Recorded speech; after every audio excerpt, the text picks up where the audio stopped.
wasallam. Alhamdulillahi rabbil alamin. Amma ba'du. Assalamualaikum warahmatullahi taala wabarakatuh. Sidang hadirin hadirat para muhibbin tetamu Allah yang dimuliakan.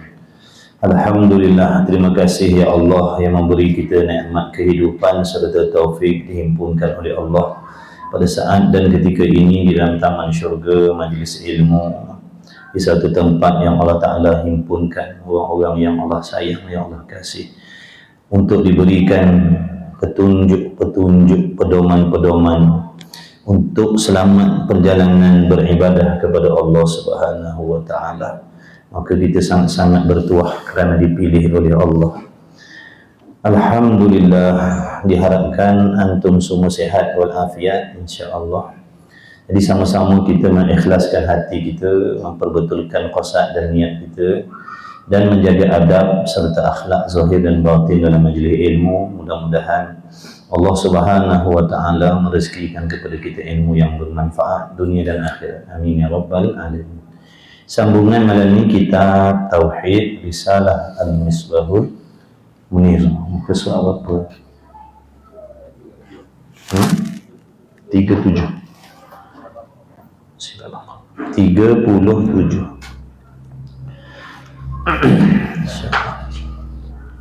Bismillahirrahmanirrahim. Qala al-muallifu rahimahullahu ta'ala wa nafa'ana wa iyyakum bi'ulumihi wa bi'ulumi masyayikhina fid darain amin ya rabbal alamin. Kata musannif huraian sifat yang ketiga daripada 20 sifat. Yang ketiga daripada 20 sifat mengikut qaul yang masyhur. Mengikut qaul yang masyhur. Adapun qaul yang rajihnya 13 sifat. 13 sifat. Baik, jadi yang ketiga, sifat yang wajib ada pada Allah, yang mesti diketahui oleh setiap laki-laki dan perempuan yang mukallaf. Kenapa wajib kita mengetahui, mengenali, memahami? Kerana sifat ini ataupun perkara ini adalah merupakan perkara yang wajib diiktikadkan di dalam hati terhadap Allah Subhanahu wa Ta'ala. Kalau kita belajar bab solat, kenapa kita nak kena tahu rukun-rukun solat? Supaya kita nak melaksanakan, mendirikan, melakukannya di dalam sembahyang. Dan kita juga wajib mengetahui perkara yang membatalkan solat. Wajib kita tahu apakah benda yang membatalkan solat. Kenapa kita kena tahu benda yang membatalkan solat? Supaya dijauhkan, jangan dibuat di dalam solat. Jadi kita belajar benda-benda yang membatalkan solat bukan untuk diamalkan dalam solat. Untuk dijauhkan. Mana kita tahu kalau buat begini batal sembahyang, kalau buat begini batal sembahyang, kalau buat begini batal sembahyang. Sebab tu wajib kita kena tahu perkara yang membatalkan sembahyang.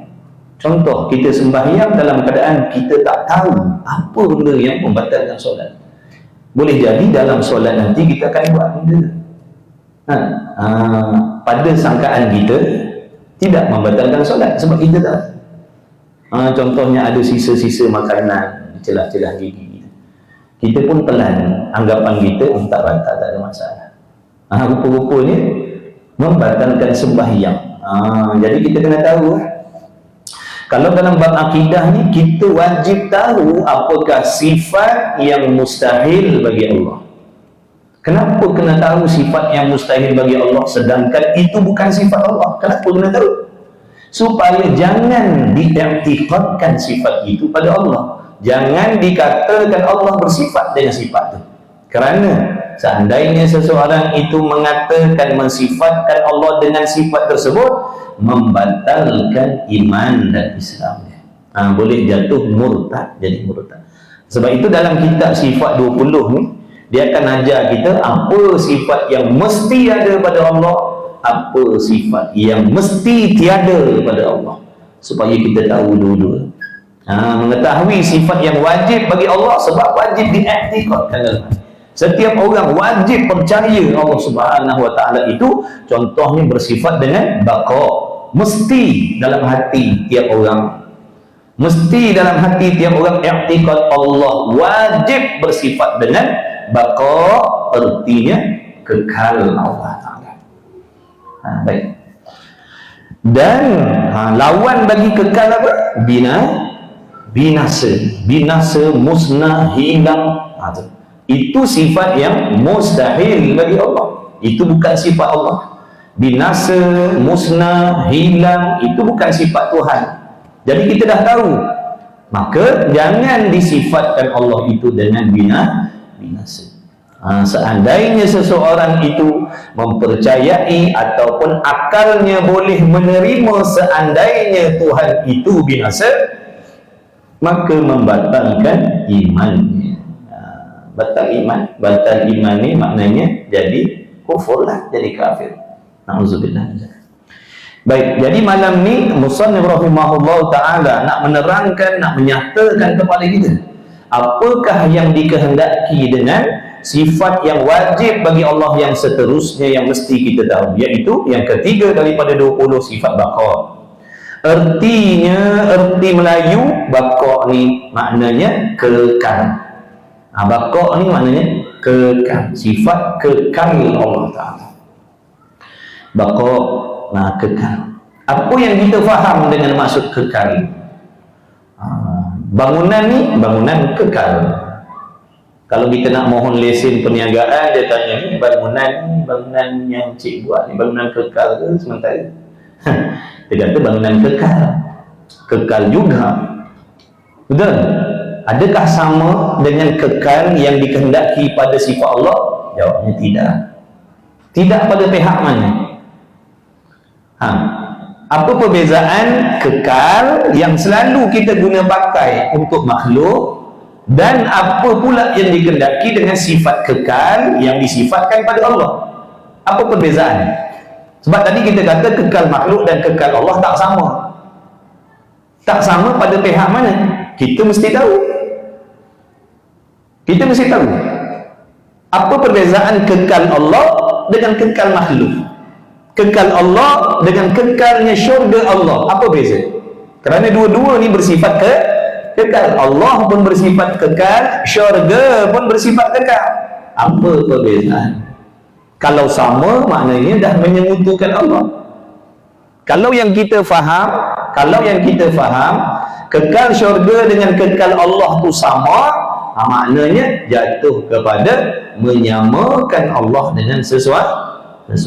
Di sinilah perlu kepada huraian supaya kita boleh beza. Oh, kekal Allah maksudnya begini, kekal syurga maksudnya begitu. Barulah kita selamat daripada menyamakan. Jadi malam ni nak diterangkan. Mudah-mudahan Allah bagi faham. Amin ya Rabbal alamin. Wajib pada syarak pula atas tiap-tiap mukallaf mengetahui. Wajib tahu. Dalam Islam ni bukan sahaja ada perkara yang wajib buat, ada perkara yang wajib tahu. Wajib buat contohnya macam sembahyang, macam puasa, macam zakat, macam tutup aurat, itu wajib buat. Kalau tak buat, dosa. Ada pula dalam Islam ni yang wajib tahu, dengan makna kalau tak tahu benda dosa. Siapa tak tahu, siapa tak nak ambil tahu, dosa. Jadi wajib pada syarak pula di atas tiap-tiap mukallaf mengetahui. Macam mana nak tahu? Kenalah belajar. Pada adatnya nak tahu, kenalah buat sebab-sebab dia, iaitu usaha belajar. Belajar pula mesti sungguh-sungguh. Jangan main-main, jangan celah-celup. Nak kena istiqamah, nak kena bersungguh, nak kena tulis, nak kena catat, nak kena dengar betul-betul. Sebab apa? Nakkan faham. Sebab apa nak kena faham? Kalau tak faham, bagaimana kita nak baiki ibadat? Kalau kita tak faham tentang solat, macam mana nak baiki solat kalau kita tak faham? Jadi nak faham tu kena lagi usaha besar. Bukan sekadar ngaji, kena bersungguh ngaji. Kena bersungguh, maknanya tak boleh main-main ngaji. Kena sungguh-sungguh. Walaupun tak duduk pondok, walaupun tak duduk madrasah, walaupun kita ngaji surau masjid macam ni, bila masuk dalam majlis ilmu, antum semua ni dah dikira talibul ilmi, penuntut ilmu akhirat. Aku kena bersungguh. Kena bersungguh. Bersungguh ngaji. Mudah-mudahan Allah bagi faham. Bila faham, boleh ambil manfaat. Baru boleh gunakan ilmu tu. Baru boleh gunakan ilmu tu. Bila faham, baru boleh gunakan. Kalau tak faham, nak guna macam mana ilmu tu? Beli dah sepanar, tapi tak faham nak guna macam mana. Tak manfaat juga beli sepanar pun. Ada dah sepanar. Dah nak guna macam ni. Nak cocok kat mana, nak pulas kat mana. Jadi kena belajar. Oh, sepanar ni pulas kat sini, baru boleh guna. Macam itulah ngaji. Dah tahu dah belajar dah, kena faham. Bila faham, baru boleh baiki akidah kita. Nak faham tu kena bersungguh-sungguh. Bersungguh. Kalau boleh azam dalam hati, aku tak nak tinggal walau sepatah pun perkataan dalam kitab ni. Aku nak ngaji sungguh-sungguh. Kena azam macam tu. Aku nak catat, aku nak tulis. Kalau nak rakam lah, tak peduli. Saya izinkan, seandainya antum nak rakamlah untuk rujukan, tak ada masalah. Sebab mustahil kita nak ambil 100% dalam kelas, mustahil. Tertidur contoh. Terlelap tu benda penting tu. Jadi kalau berasa macam nak lelap, ingat ni benda penting. Ingat dulu, ada guru kita, kalau hari ni awak berasa awak malas nak naik kelas, tu tanda hari ni Allah nak bagi awak ilmu yang manfaat. Fikir tak jadi tidur. Tak jadi tidur. Kalau hari tu awak berasa nak ponteng kelas, hari itulah Allah nak bagi. Lawan sungguh-sungguh kata. Arwah dah tu begitu. Banyak tolong itu. Masya-Allah, Allah sajalah yang membalas kebaikan. Baik, jadi wajib pada syarak pula atas tiap-tiap mukallaf mengetahui serta mengaku. Mengaku ni apa? Makna membenarkan dalam hati.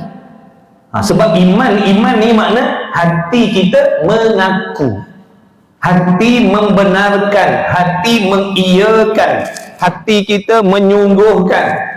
Itu makna iman. Iman ni bukan makna tahu, bukan tahu. Mengiyakan, hati kita mengiyakan apa yang kita dah tahu tu. Itu panggil iman.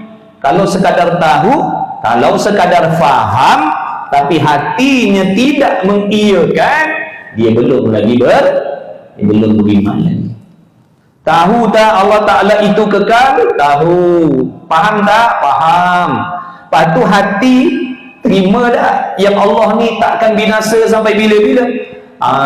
Tak berapa nak terima. Contohlah, maka dia tidak beriman lagi, walaupun dia tahu, walaupun dia faham.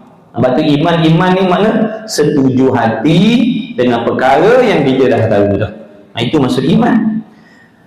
Baik, mengaku di dalam hati akan tentu sungguh Allah Ta'ala itu bersifat dengan kekal. Allah Ta'ala ni wajib bersifat kekal. Tuhan kita ni mesti kekal. Apa maksud kekal di sini? Tak terima binasa. Kat kitab kan, dalam kitab ditulis tak terima binasa. Yakni kalau nak catat, yakni tak terima tu dengan makna tidak terima pada akal binasanya Allah Ta'ala.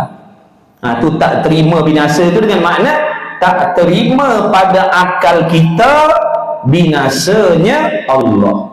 Akal tak boleh terima Allah tu binasa. Boleh faham tak tu? Akal tak boleh terima. Akal tak boleh terima Tuhan tu binasa.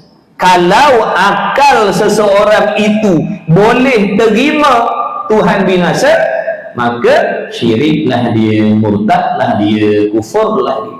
Walaupun sekarang dia yakin Allah Ta'ala itu bersifat kekal. Sekarang dia beriman, aku percaya Allah Ta'ala itu kekal, kata dia. Tapi akal dia tu kalau tanya, akal kau boleh terima tak kalau Allah Ta'ala itu binasa? Dia kata boleh jadi. Tu mana akalnya boleh terima. Walaupun sekarang dia yakin Allah itu bersifat kekal, tapi akalnya boleh terima. Andai kata satu ketika nanti Allah itu binasa, akalnya boleh terima. Sebab tu mustahil ni bukan sekadar benda tu tak wujud, bahkan akal tak boleh jangan terima. Akal jangan terima benda tu, jangan terima. Kalau akal terima, rosak akidah. Contoh, akalnya boleh terima Tuhan serupa makhluk, walaupun sekarang diiktikad Allah tak sama dengan sesuatu, tidak ada sesuatu yang selain Allah, tapi akalnya boleh terima seandainya ada makhluk yang serupa dengan Tuhan, ataupun Tuhan itu serupa dengan makhluk di masa-masa akan datang, dia boleh terima, akalnya boleh terima. Itu boleh jadi. Rosaklah akidah. Sebab apa? Akalnya boleh terima benda yang mustahil pada Allah. Faham baik-baik. Faham baik-baik. Mustahil di mana? Perkara yang tiada dan tak boleh diterima pada akal, sekali-kali pada Allah. Jadi kekal Allah dengan makna apa? Tak terima bina. Itu maksud dia. Itu maksud. Kalau ditanya apa maksud Allah tu kekal, maksud Allah tu kekal ialah tidak menerima binasa. Bukan maksud lama lagi, bukan. Macam tadi kita kata bangunan masjid ni bangunan yang kekal. Maksudnya apa? Kewujudan bangunan ni akan memakan masa yang panjang. Itu kita kata kekal juga. Syurga itu kekal dengan makna kewujudan syurga itu akan memakan masa yang sangat-sangat panjang yang tidak akan dibinasakan oleh Allah. Bukan bermaksud syurga tidak menerima binasa. Faham tak? Syurga terima binasa. Diri syurga tu boleh binasa, terima binasa. Kalau Allah nak musnahkan syurga boleh, sebab syurga itu makhluk. Syurga itu benda baharu. Tiap-tiap benda baru boleh tetapi ikut janji Allah, syurga ni tidak akan dibinasakan. Bukan bermaksud kekal syurga itu tidak menerima binasa seperti Allah. Dan jadi kekalnya syurga bersangkut paut dengan masa. Kekal Allah tidak ada kena-mengena dengan waktu. Sebab tu kekal Allah ni dipanggil kekal zati, namanya. Kekal zati. Zati. Apa maksud kekal zati? Zat Allah Ta'ala itu tidak menerima binasa. Itu maksud kekal zati. Adapun kekal syurga tadi kekal zamani namanya. Kekal apa? Zamani. Kenal zamani? Zamani senang tahu. Itu zamani. Ni bangunan ni kekal, tapi kekal zamani. Maknanya kewujudan bangunan ni makan masa yang panjang. Zaman tu mana waktu. Neraka pun kekal. Tapi kekal zamani. Maknanya neraka itu akan wujud memakan masa yang sangat panjang, sangkut paut dengan masa. Begitulah juga dengan syurga, bersangkut paut dengan masa dan waktu. Allah tidak bersangkut paut dengan masa dan waktu. Boleh faham tak tu? Apa boleh beza? Kalau tak kita kata Allah kekal, syurga kekal, apa beza? Entahlah. Bahaya kalau tak boleh beza. Kalau tak boleh beza, bahaya. Takut nanti menyamakan. Kalau kita tak boleh bezakan, nanti kita menyamakan. Sebab tu wajib boleh membezakan. Kalau tak boleh membezakan, nanti menyamakan. Kalau menyamakan, rosak akidah. Sebab tu kita kena faham supaya belajar sehingga kita faham dan boleh membezakan. Oh, kekal Allah dengan makna kewujudan Allah itu tak terima binasa selama-lamanya. Tidak ada sangkut paut dengan masa dan waktu. Adapun kekalnya syurga, kekalnya alam ini, kerana bersangkut paut dengan masa. Jadi dah boleh beza dah. Selamat daripada menyengutukan Allah dengan sesuatu. Barulah dipanggil mentauhidkan Allah, menunggalkan, tidak menduakan. Faham? Kalau menyamakan ni, menyamakan, mensyirikkan, menduakan. Itu sama tu adik-beradik, sepupu, sepapat tu. Menyamakan, menyengutukan, menduakan, sama ada tu. Semua tu berlawan dengan mentauhidkan. Mentauhid ni makna menunggalkan, tidak menyengutukan, tidak menyamakan Allah dengan sesuatu. Faham dah ni? Tahu dah kita, lama dah tahu Allah tu kekal, lama dah tahu. Tapi faham tu, faham tu. Tahu tak Allah tu kekal? Tahu. Apa maksud Allah Ta'ala kekal? Entahlah. Apa maksud kekal Allah? Entahlah. Macam mana? Kekal Allah Ta'ala tu macam mana? Kekal Allah tu kekal lah. Yelah, kekal macam mana? Allah tu kekal lah. Yelah, kekal. Kekal macam mana? Kekal lah, lama lagi ada. Baru dapat tahu dia salah faham. Bila tekan, baru pecah rahsia yang dia faham kekal Allah tu lama lagi ada. Salah dah tu. Kalau kekal Allah yang kita faham lama lagi ada, salah sesalah-salah. Sebab kekal lama lagi ni sifat makhluk, bukan sifat Allah. Tapi kalau dikata kekal Allah ni dengan makna Allah tu tidak terima binasa, baru betul. Baru betul kekal Allah dengan maksud tidak menerima binasa. Baru betul. Kalau kekal Allah dengan makna lama lagi ada, tu salah. Itulah tujuannya suruh ngaji. Kalau tak, kita syok sendiri berasa macam dah faham dah sifat-sifat Allah, rupanya salah faham. Betul lah Allah pilih kita ngaji. Alhamdulillah. Kalau tak, duduklah dalam salah faham selama-lama. Lepas tu ini kesalahan akidah, bukan kesalahan kecil-kecil, tuan-tuan. Kesalahan akidah ni jadi sebab kita duduk dalam neraka selama-lama tak keluar bagi kita. Kesalahan akidah ni. Sebab tu kita kena syukur, terima kasih sangat-sangat pada Allah bila Allah pilih kita duduk mengaji tauhid. Alhamdulillah.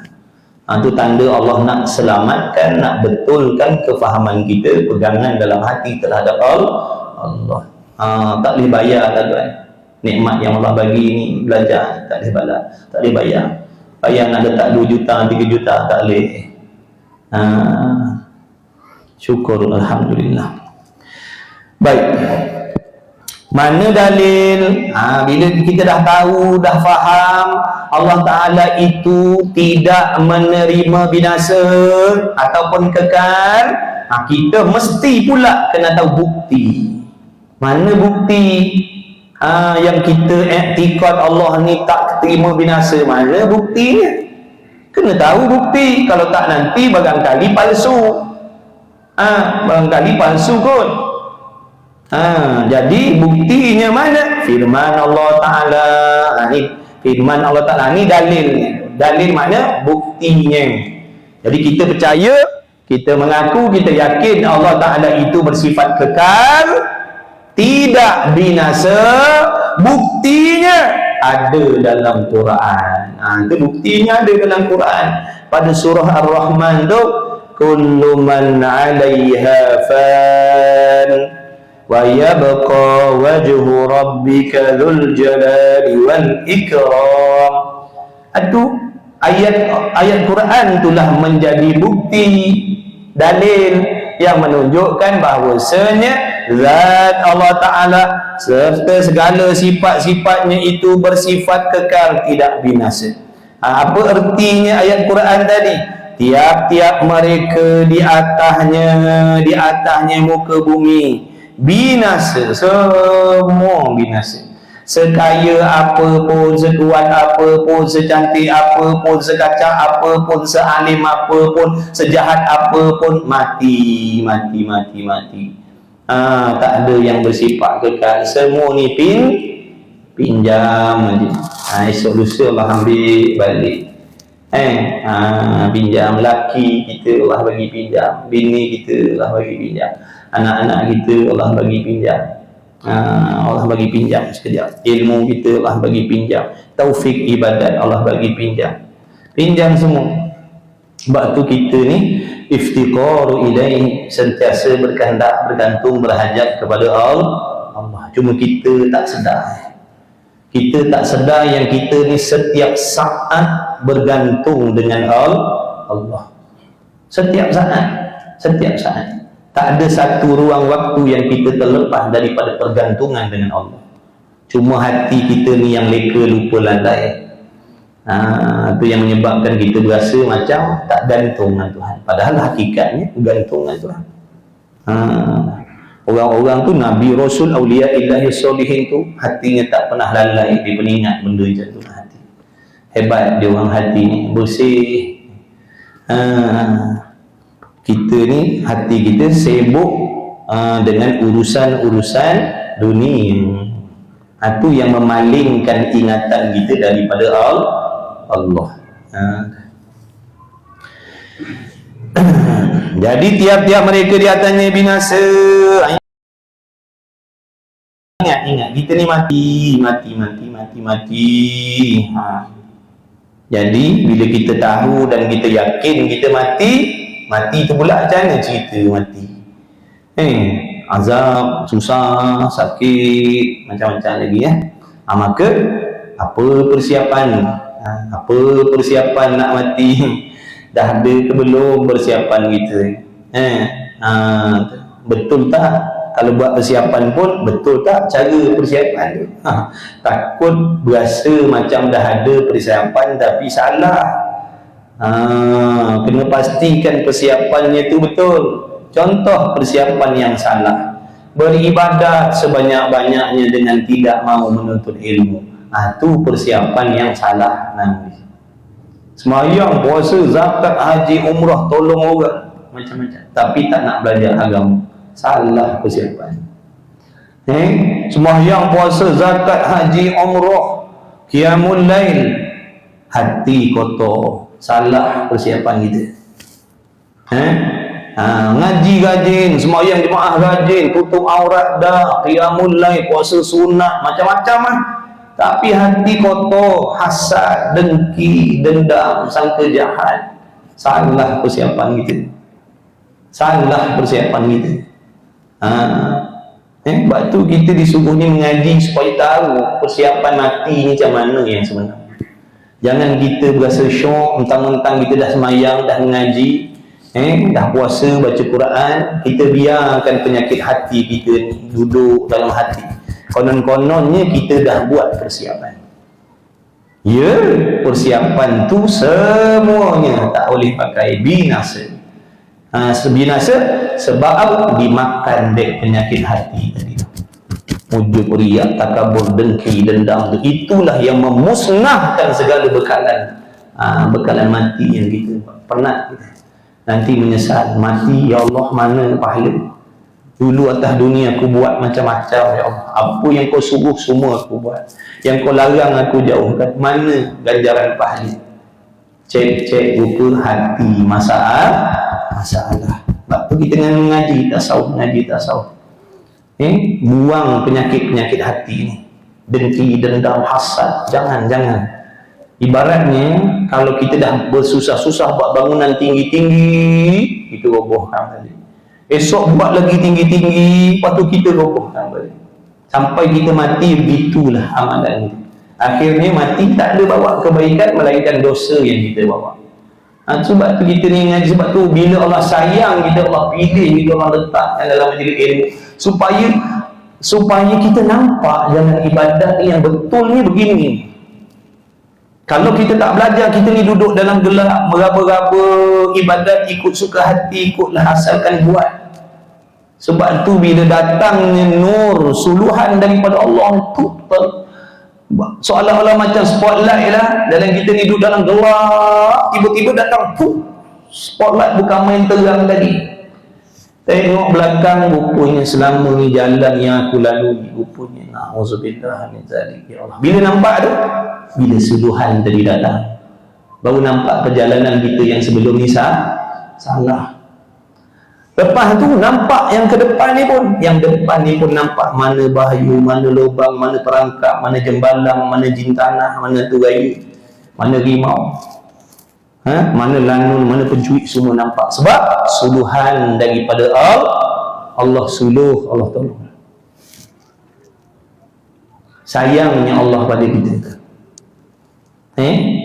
Sebab nur, cahaya ilmu ni cahaya suluhan daripada Allah. Tak semua orang Allah bagi. Sebab tu bila kita dapat, kena ya Allah, terima kasih ya Allah. Tak boleh bayar, tuan-tuan. Ada orang duitnya berjuta tapi duduk dalam gelap, tak ada suluhan. Tuhan Allah yarzuqu man yasha. Allah Ta'ala Maha kuasa nak bagi rezeki pada siapa-siapa yang dipilih. Itu hak dia, itu hak Tuhan. Dia nak bagi siapa, dia tak nak bagi siapa, tak ada orang boleh kritik. Dia Tuhan. Allah tak wajib pun pilih kita semua belajar. Semata-mata rahmat, belas kasih sayang Allah je. Sebab tu bila kita ni terpilih, kena seronok, ya Allah, kau selamatkan aku. Kalau tidak dengan suluhan ni, ya Allah, aku akan teruskan perjalanan yang akan datang ni seperti mana perjalanan aku yang dulu. Bila nampak, bila belajar, sebab tu kita nampak kesilapan kita dan nampak benda yang bahaya di hadapan. Mulai daripada situlah nanti kita akan berhati-hati melangkah. Sebab nampak dah lubang, longkang, perangkat, nampak dah. Kalau tak duduk dalam gelap. Tapi pertama sekali pesan ulama, kalau kita nak ambil manfaat daripada ilmu yang kita belajar ni, bekas dia ni kasih bersih dulu. Bekas tempat simpan ilmu ni bersihkan dulu. Jangan ada satu pun najis, jangan. Satu pun najis jangan bagi ada. Ibaratnya kalau kita nak minum air mineral, nak tuang dalam cawan, kalau ada tai cicak satu, kena basuh dulu. Kalau tak, nanti air itu jadi mutanajis. Macam mana kita nak ambil manfaat daripada air yang mutanajis? Begitulah juga. Walaupun ilmu yang kita belajar ni suci, bersih, mulia, dengan ayat Quran, dengan hadis, dengan kalam ulama, dengan kalam aulia, tapi kalau bekas yang nak simpan ni tadi kotor, ada penyakit, hasad, dengki, ujub, riak, dendam, cintakan dunia dan macam-macam lagi. Sebab tu cahaya yang masuk ni dia takkan singgah, dia akan hilang, dia akan pergi. Kalau nak suluhan Allah Ta'ala, cahaya-cahaya yang suci ni kekal dalam hati kita dan kita dapat nikmati manfaatnya, kena bersihkan hati kita. Kalau tak, ngajilah, pernah kita ngaji, takkan jadi apa, takkan ada perubahan dalam diri kita. Walaupun yang kita belajar tu benda baik. Sebab mengaji ni dia mulia, tuan-tuan. Dia ada adab dia bukan boleh main sebarang mengaji. Dia ada dia punya cara mengaji ni. Yang nak menjadikan kita ni berubah jadi lebih baik tu, ada cara ngaji ni. Bukan main ngaji buta-buta macam tu. Baik, maka kemudian dan kekalah zat Tuhan engkau. Tadi mula-mula Allah Ta'ala kata semuanya binasa, dan kekalah zat Tuhan engkau yang mempunyai jalal dan ikram. Hanya yang kekal adalah zat Allah yang maha mulia, yang maha tinggi, yang maha besar, yang maha mulia. Dia yang tinggal, yang kekalnya. Maksud kekal di sini tidak binasa. Maka kekal itulah dikatakan sifat baqa. Kekal itulah yang dikatakan baqa tu. Jangan lupa lepas ni kalau dengar Allah bersifat kekal, faham dah, tidak menerima bukan lama ada kan. Bukan lama lagi ada. Buang jauh-jauh tu pahaman tu, lama lagi ada tu. Buang jauh-jauh. Yang lawan bagi binasa, makna sifat kekal tu lawannya binasa. Binasa tu yang tentu tidak sekali-kali bagi Allah Ta'ala. Sifat binasa tu tentu tidak sekali-kali bagi Allah. Mana boleh nak kata Allah binasa? Kalau dia binasa tak hebat lah dia tu. Tuhan apa binasa juga, kita pun binasa, dia pun binasa, sama je. Mana boleh jadi Tuhan kalau sama sifat dengan kita? Dan pengakuan tentu sungguh di dalam hati. Bila kita menyungguhkan hati kita, sungguhkan Allah sungguh-sungguh bersifat kekal, Allah sungguh-sungguh tidak binasa, itulah dikatakan wajib bagi akal. Dulu kita dah belajar wajib akli. Nak azan? Azan? Boleh.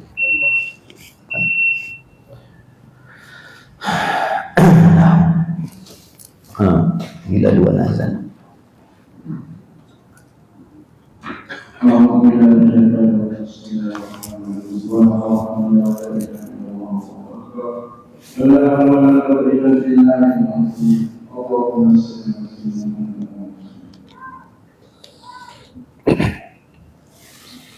Allahu Akbar,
Allahu Akbar.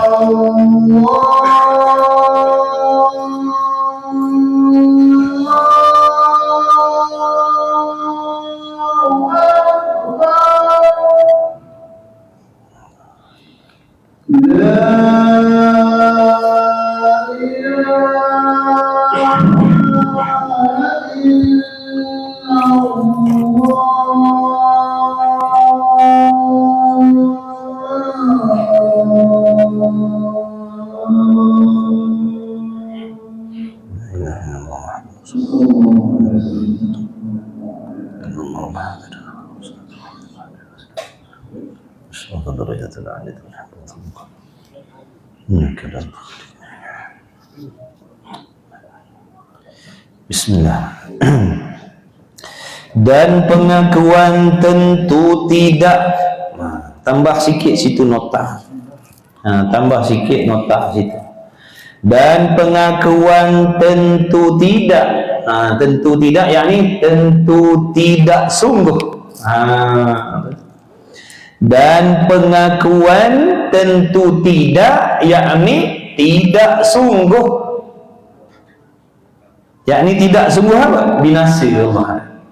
Binasa Allah tu tidak sungguh. Yang sungguhnya apa? Kekal, tidak binasa Allah tidak sungguh. Kekal Allah sungguh. Sungguh ni tuan-tuan, nak bagi tahu, sungguh ni lawan dia tidak sungguh. Ada lawannya tiada. Tulis. Ni semua sipi-sipi duk ngaji tauhid. Ada lawannya tiada. Sungguh lawannya tidak sungguh. Apa beza tu? Apa beza? Contoh contoh gini. Botol mineral ni ada ke tak? Ada tak? Ada kan? Lawan dia ada botol, lawannya tiada botol. Okey. Bulat pada ni, botol ni bulat kan? Ataupun satu lah, satu. Satu ni ada tak? Botol ni dua ke satu? Satu kan? Ada tak satu? Saya tolong jawab lah, tak ada. Satu tu tak ada. Jangan tengok sini, membuat contoh, jangan tak pandang. Ingat bermain Ingat main-main botol tadi ada, sebab boleh pegang. Ada botol. Jadi botol ni bersifat ada. Baik, selain daripada botol ni bersifat ada, dia bersifat dengan satu, betul? Betul tak satu? Betul. Satu bukan dua, satu Lepas tu satu tu ada ke tak ada? Saya tolong jawab, satu tu tak ada. Sebab apa tak ada? Sebab tak boleh pegang, tak boleh tengok. Yang tengok ni botol bukan satu, faham tu? Yang kita tengok ni botol, ni bukan satu, ni botol. Yang saya pegang ni botol, bukan pegang satu. Jadi satu tu tak ada. Tapi tuan-tuan faham tak botol ni satu? Faham tak? Jadi satu ni adalah sifat yang jenis faham saja. Dia bukan jenis sifat ada. Macam botol tadi ada sifat ada. Satu ni dia sifat jenis faham. Namanya amrun iktibari. Apa? Amrun iktibari nama dia. Sesuatu yang hanya difaham saja. Bendanya tak wujud pun, cuma faham saja. Jadi kalau yang kata satu tadi, saya nak tanya gini, satu Allah tu ada ke tidak? Tak kena. Saya kena tanya gini, satu Allah tu sungguh ke tidak? Satu Tuhan tu sungguh ke tidak? Jawabnya sungguh, bukan ada. Nampak tak? Saya kata satu botol ni sungguh ke tidak? Sungguh tak botol ni satu? Sungguh. Ada ke tidak satu? Satu tu tak ada. Tapi tak apalah, tak faham pun, ngaji je lah. Nanti dia lama faham. Betul, beza ada dengan tak ada. Sungguh lawannya tidak sungguh.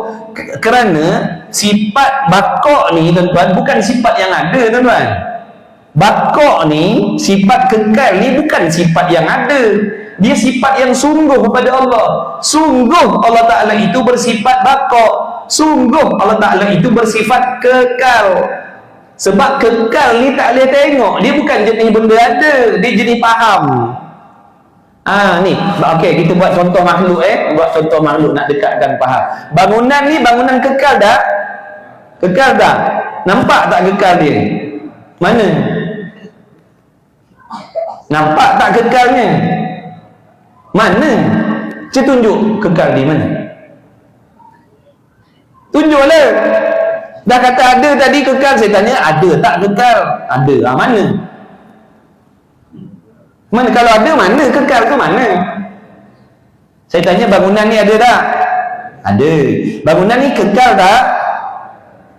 Dah tak kekal pula dah. Tadi kekal ni dah tak kekal pula dah bangunan ni. Sekejap dah tak kekal bangunan ni. Kekal lah bangunan ni. Ini bangunan kekal, tapi kekal yang sangkut paut dengan masa tadi tu. Tuan-tuan boleh nampak tak kekal tu? Yang tuan-tuan nampak ni bangunan, bukan nampak kekal. Kekal ni faham. Faham. Yang nama kekal ni faham. Bila sebut bangunan ni kekal, faham. Bukan nampak. Nampak ni bangunan ni, bukan yang nampak tu kekal. Tak apalah. Kita dah baca lagi nanti kita tanya lagi. Balik ni kan jalan mikir, malam kan nak makan mikir apa. Tak apalah, dia mula-mula tak faham, nanti dia faham, insya-Allah. Allah bagi faham. Bersungguh dapat. Maka kekal itulah yang dikatakan sifat bakok, yang lawan bagi binasa, yang tentu tidak sekali-kali bagi Allah Ta'ala. Jadi sifat binasa itu adalah sifat yang mustahil bagi Allah. Dan pengakuan tentu sungguh dalam hati. Dalam hati kita i'tiqad Tuhan itu bersifat kekal. Itulah yang dikatakan wajib bagi akal. Apa maksud wajib bagi akal? Sesuatu perkara yang akal kita menghukumkan mesti ada sahaja. Jangan lupa tu, jangan lupa sipir tu. Dan pengakuan tentu tidak di dalam hati. Binasa itulah yang dikatakan mustahil pada akal. Tuhan tu binasa mustahil pada akal. Mana akal tak boleh terima.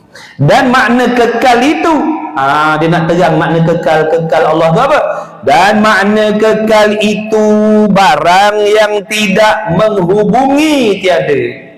Barang yang tidak menghubungi. Barang tu mana sesuatu yang tidak berhubung dengan tiada, sesuatu yang tidak berjumpa dengan tiada, sesuatu yang tidak bertemu dengan tiada. Itu maksud kekal.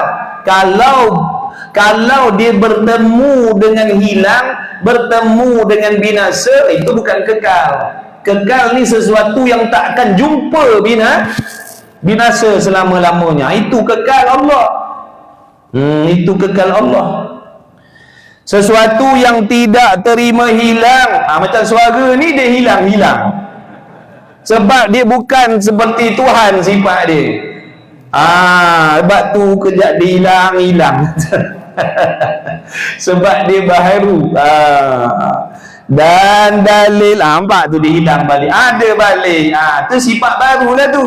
Kejap ada, kejap tak ada. Benda baru dia macam tu. Kalau benda wajib dia kekal ada, tak hilang-hilang. Dan dalil kekal Allah Ta'ala dan tak binasa itu dalilnya ialah kita fikir. Tadi dah ada dekat atas tu dalil Quran dah ada dah. Ni dalil akal pula, dalil akli pula. Guna akal cari bukti yang Allah Ta'ala itu mesti kekal dan tidak binasa. Mana dalilnya? Dan dalil kekal atas Allah Ta'ala dan dalil atas kekal Allah Ta'ala dan tak binasa itu makin selalu hilang pula dah. Dan dalil atas kekal Allah Ta'ala dan tak binasa itu ialah kita fikir, jikalau Allah Ta'ala tidak kekal, maknanya apa? Maka tentulah ia bina. Betul tak akal kita fikir macam tu? Betul tak akal kita fikir macam tu? Kalau Allah tak kekal, maknanya betul lah sipir dia tu. Bukan nak kata betul Tuhan tu binasa dah. Akal kita tadi duk fikir macam tu, betul lah tu. Kalau Allah tidak kekal, maknanya maknanya binasa. Dan jika Allah tu binasa, apa jadi? Apa yang jadi kalau Allah binasa? Tentulah ia baharu. Kalau Allah binasa, tentulah baharu. Kalau baharu sama tak macam kita? Sama. Mana boleh Tuhan sama dengan kita? Nampak tak? Situ pun sebenarnya dah cukup dah. Nak jadikan dalil akli, nak membuktikan bahawasanya Tuhan itu tidak binasa, cukup dah. Sampai tadi itu pun dah cukup. Kalau Allah tidak kekal, tentulah dia baharu. Atau kalau Allah tidak kekal, tentulah dia binasa. Binasa Allah mustahil, kerana binasa itu sifat kekurang. Akal tak boleh terima ada sifat kekurangan pada Allah. Situ pun dah cukup dah, jadikan dah dalil akli, cukup dah sekat itu. Nescaya tidak ada Tuhan. Kalau Tuhan tu baharu, nescaya tak ada Tuhan, membawa kepada tak ada Tuhan. Dengan dalil yang nyata pada huraian sifat kidam. Buka balik dalam bab kidam dulu. Tengok balik dalam bab kidam dulu, dalam bab sedia kala dulu. Dah hurai panjang lebar dah tentang kekal, tentang sedia kalanya Allah. Dulu tengok balik bab kidam. Tak boleh nak kata Tuhan baharu. Baharu tu lawannya tak boleh kata Tuhan tu baharu. Sebab Tuhan tu sedia kala, bukan baharu. Kalau begitu, tetaplah Tuhan tidak binasa. Yakni kalau begitu tu dengan makna setelah kita tengok dalil-dalil, bukti-bukti daripada Quran dan dalil yang bangsa akal fikiran tadi, dapat jawapan yang membuktikan Tuhan itu mesti bersifat kekal dan tidak binasa. Kalau begitu tetaplah, yakni pada nafsul amri, yakni pada hakikatnya dan pada akidah kita, Tuhan itu tidak binasa. Firman Allah Ta'ala di dalam suratul Qasas ayat 88 yang mengisyaratkan Allah Ta'ala bersifat dengan baqa. Bawa lagi dalil Quran yang lain. Lagi banyak dalil, lagi bagus. Wala tad'u ma'allahi ilahan akhar la ilaha illahu kullu syai'in halikun illa wajhah lahul hukmu wa ilaihi turja'un. Dan janganlah berdoa engkau serta Allah Ta'ala akan yang lain. Maknanya jangan kita minta kepada sesuatu yang lain dengan i'tiqad bahawasanya sesuatu yang lain itu ada kuasa memberi seperti Allah. Jangan. Tidak ada Tuhan melainkan Ia. Tak ada dah Tuhan, Dia saja Tuhan, tak ada yang lain.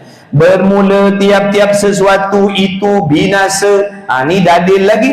Allah Ta'ala kata tiap-tiap sesuatu itu semuanya binasa, melainkan yakni yang tidak binasa adalah zat Allah. Baginya Allah juga hukum, dan kepadanya Allah tu kembali sekalian kamu semuanya akan dikembalikan kepada Allah. Inna lillahi wa inna ilaihi raji'un. Semua akan balik kepada Allah. Maka dengan pengakuan di dalam hati dengan tentu sungguh kekal Allah Ta'ala, dan pengakuan di dalam hati dengan tentu tidak binasa itu membetuli pengakuan itu dengan keterangan Allah Ta'ala di dalam Al-Quran. Maksudnya apa yang tuan-tuan pegang sekarang dalam hati tuan-tuan ni, Allah Ta'ala itu wajib kekal dan tidak binasa. Maksudnya benda yang ada dalam hati tuan-tuan tu sama seperti apa yang ada dalam Al-Quran tu maksud dia. Itulah dia orang yang beriman dengan Allah. Barulah panggil orang beriman. Sebab apa? apa yang dipegang dalam hati sama dengan apa yang ada dalam Quran. Kalau seandainya yang dipegang dalam hati lain, dalam Qurannya lain, dia tidak beriman kepada Allah. Wallahu a'lamu ilmu wa atam. Jadilah bismillahirrahmanirrahim. Alhamdulillahirabbil alamin. Wassalatu wassalamu ala Rasulillah wa ala alihi. Allahumma rabbana fa'na bima 'allamtana rabbana 'allimna alladhi yanfa'una rabbana faqih ahlana wa qarabatina fi dinina ma'ahli kutri unsa wa dzakar wa sallallahu ala sayyidina Muhammad wa ala alihi wa sahbihi wa baraka wa sallam. Alhamdulillahi rabbil alamin. Taqabbalallahu minkum inna wa minkum taqabbal ya karim.